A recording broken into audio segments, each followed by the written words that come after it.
Oke, hi everyone. Hari ini kita akan belajar tentang gerund. Jadi sebelum kalian memulai menonton video ini, pastikan kalian sudah menonton video-video sebelumnya yang membahas tentang parts of speech hingga passive voice. Jadi dari episode sebelumnya, pastikan kalian sudah menonton materi tersebut agar kalian lebih paham memahami materi hari ini. Oke, karena waktu yang terbatas, nanti jika ada kosakata yang saya tidak artikan, kalian bisa pause videonya dan kalian bisa cari di internet. Jika kalian kesulitan memahami materi ini, kalian bisa pause videonya dan kalian bisa memahami kembali materinya. Karena nanti ada tulisan kecil di layar, kalian bisa zoom in, memperbesar layar kalian jika kalian menggunakan handphone, atau kalian juga bisa menggunakan laptop agar lebih mudah untuk mempelajari materi hari ini. Setelah kalian selesai menyelesaikan materi ini, saya harap kalian bisa berlatih mandiri. Ada beberapa hal yang perlu kalian ketahui. Ada beberapa kata yang akan saya sering ucapkan dalam video ini. Kata-katanya adalah verb dan noun. Verb dalam bahasa Indonesia adalah kata kerja.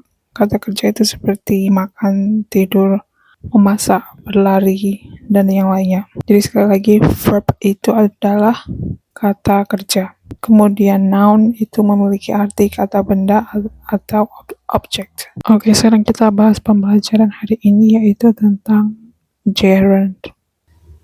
Jadi apa itu gerund?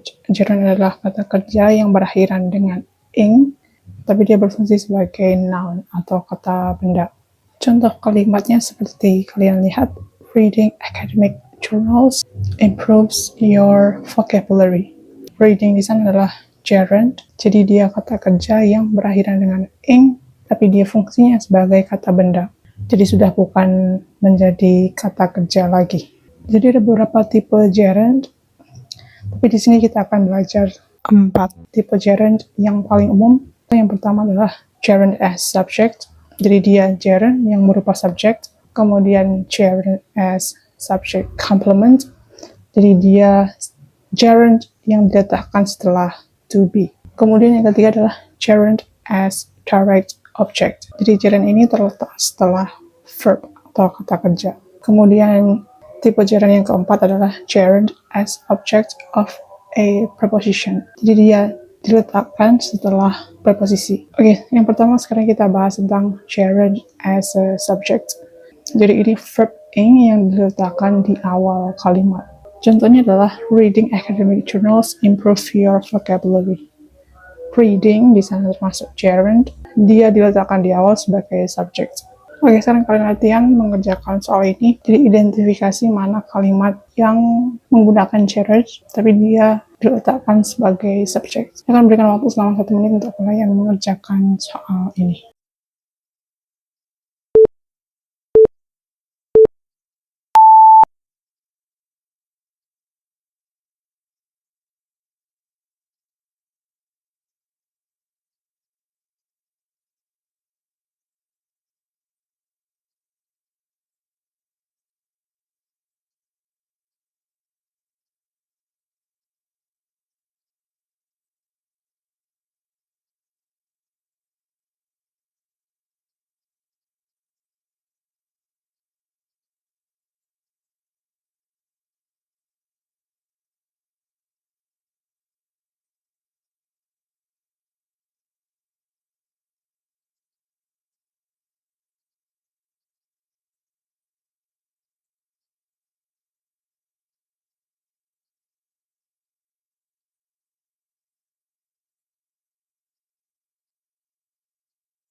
Oke, jawaban yang paling sesuai adalah C. Kenapa C?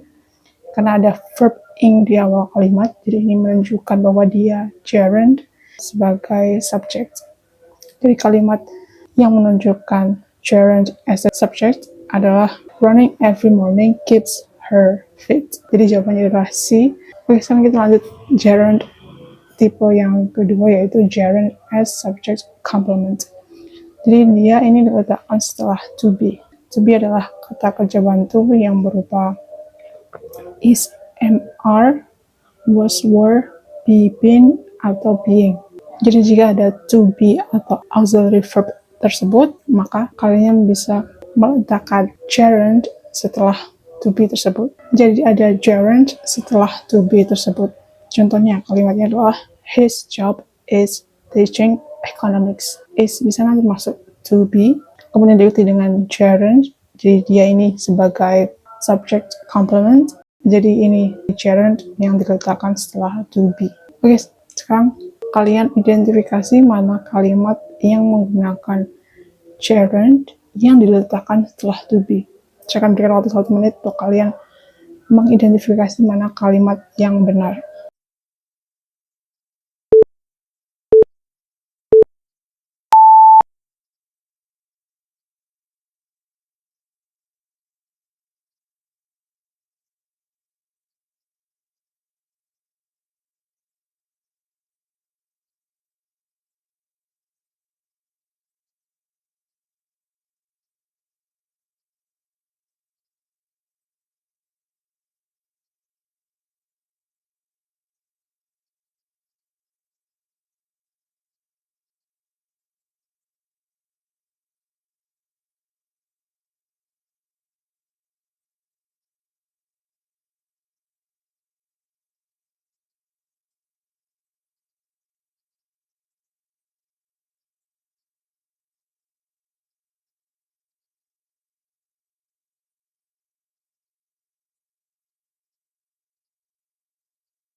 Jawaban yang paling sesuai adalah D.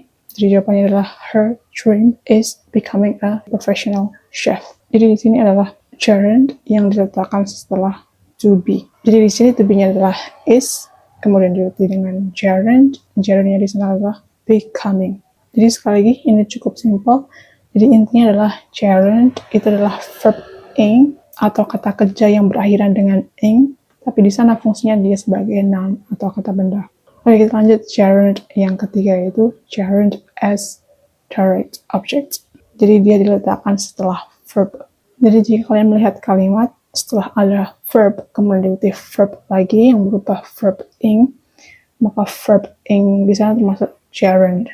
Jadi gerund ini diletakkan setelah verb atau kata kerja. Contohnya adalah I enjoy learning new languages. Learning di sana termasuk gerund yang diletakkan setelah kata kerja enjoy. Jadi ini sekali lagi gerund as direct object adalah gerund yang diletakkan setelah kata kerja. Kemudian ada beberapa kata kerja yang harus diikuti dengan gerunds. Jadi ada kata kerja yang harus diikuti dengan verb ing. Contohnya kata kerja seperti enjoy, like, love.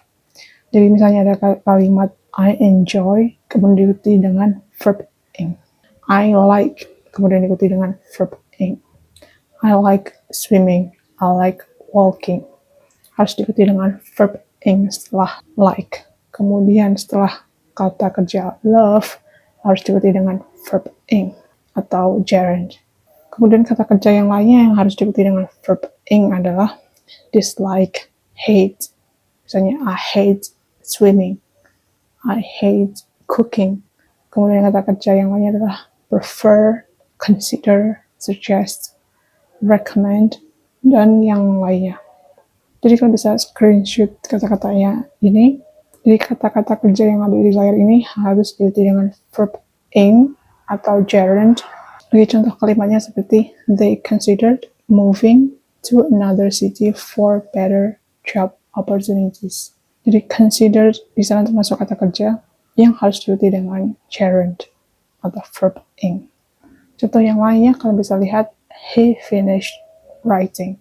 Finished harus diikuti dengan verb ing. Kata yang lain seperti kata suggest harus diikuti dengan verb ing. Contoh kalimatnya kalian bisa lihat many experts suggest increasing public investment in education to reduce inequality. Jadi setelah suggest harus diikuti dengan verb ing. Oke.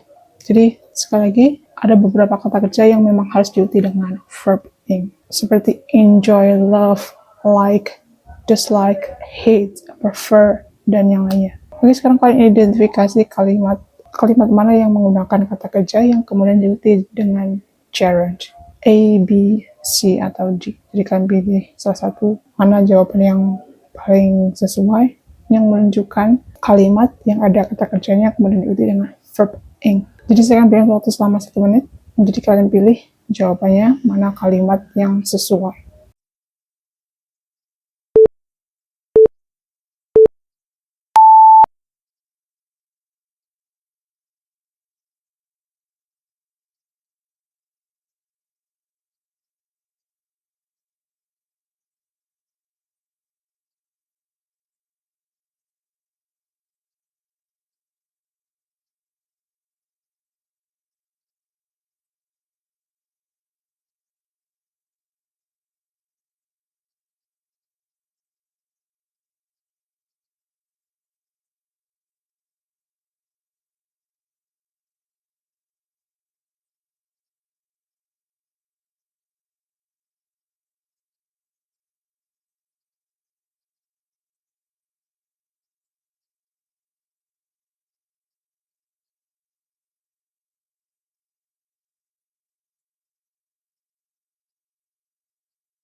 Jadi jawabannya B, health professionals often recommend reducing sugar consumption. Jadi ada kata recommend. Jadi ini termasuk kata kerja yang harus diikuti dengan verb ing.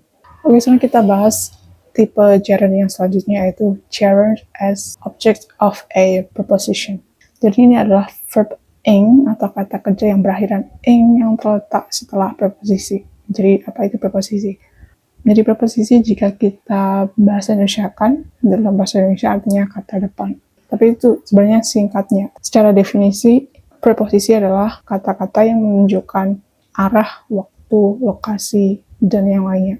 Jadi preposition ini adalah menunjukkan arah, waktu, lokasi, atau yang lainnya. Jadi di dalam bahasa Indonesia juga ada kata preposition ini. Jadi kalau kalian melihat kata di depan, di belakang, di samping, itu adalah contoh dari preposition. Jadi preposition ini dibagi berbagai jenis. Jadi ada prepositions of time. Contohnya, ini adalah beberapa contohnya saja. Jadi ada kata at, on, in, before, after, during, by, until, since. Kemudian ada jenis preposition yang lainnya, yaitu prepositions of place. Contohnya adalah, beberapa contohnya adalah at, on, in, under, over, between, next to, behind, in front of, below, above, dan yang lainnya. Kemudian ada jenis preposition yang lainnya. Jadi ada prepositions of direction atau movement. Contohnya adalah to, into, out of, toward, onto, off, dan from, dan contoh yang lainnya. Kemudian ada preposition of manner atau means. Jadi beberapa contohnya adalah by, with, like, without, via. Itu adalah contoh prepositions of manner. Kemudian jenis preposition yang lainnya adalah prepositions of cause atau reason. Jadi ada because of, due to, thanks to, owing to. Itu adalah beberapa contoh dari prepositions of cause atau reason. Kemudian contoh preposition yang lainnya juga ada, seperti kata about, for, of, as, during, between, among, with, without, along with, through, despite, except. Itu adalah beberapa contoh dari prepositions. Jadi sekali lagi, preposition adalah kata yang menunjukkan arah, lokasi, tempat. Kalau di bahasa Indonesia juga ada bentuk dari preposition ini, kita panggilnya dengan kata depan. Jadi setelah preposisi harus diikuti dengan verb ing. Contoh kalimatnya adalah she is interested in. In di sana itu masuk preposisi, kemudian diikuti dengan verb ing, studying. Jadi kalimat she is interested in studying abroad itu masuk kalimat yang ada preposisinya, kemudian diikuti dengan gerund. Jadi sekarang sekalian identifikasi mana kalimat yang menggunakan preposisi kemudian diikuti dengan verb ing. Jadi kalian pilih A, B, C, atau D.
Oke, kalimat yang menggunakan preposisi dan kemudian diikuti dengan verb ing adalah opsi yang D. Jadi, policymakers are concerned about increasing levels of youth unemployment. About itu termasuk preposition, kemudian diikuti dengan verb ing.